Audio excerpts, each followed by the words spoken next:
Islandia para mí es uno de los lugares más diferentes que existen en el planeta. Entonces eso obviamente ayuda bastante en esa forma de fotografiar. Para mí, Enfocando al Mundo es la oportunidad de poder compartir experiencias en diferentes partes del mundo con fotógrafos profesionales y amantes de la fotografía. Es tener la oportunidad de crear nuevos momentos y de poder capturar la magia de cada lugar. Estar en Islandia como parte de Enfocando al Mundo ha sido una de las mejores experiencias de mi vida. Hemos tenido la oportunidad no solo de llegar y nosotros compartir lo que sabemos a los ganadores, sino también tener esta retroalimentación de todas las personas que están aquí presentes como parte del team de Fotomecanica y Canon. Se da esta retroalimentación de una nueva forma de ver las cosas, nueva forma de fotografiar, una nueva visión de querer compartir lo que es su contenido y se vuelve súper enriquecedor este proyecto.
Come dance in my glow.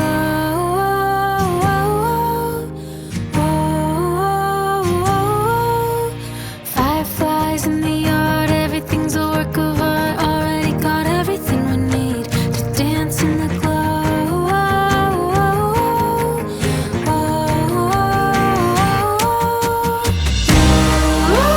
It's always in my head, can never get enough. That summer feeling left. Me and my friends dancing till we drop, and the good times don't stop. The good times don't stop.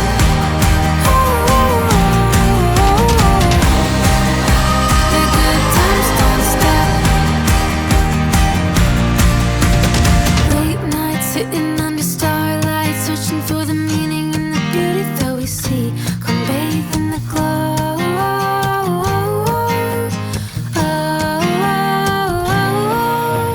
Back roads where the magic unfolds. Happiness is simple, all you need is to believe. Come jump in the glow.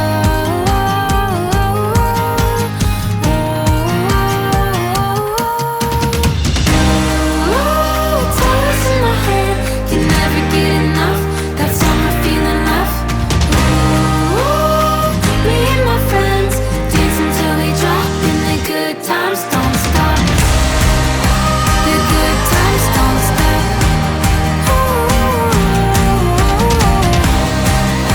The good times don't stop.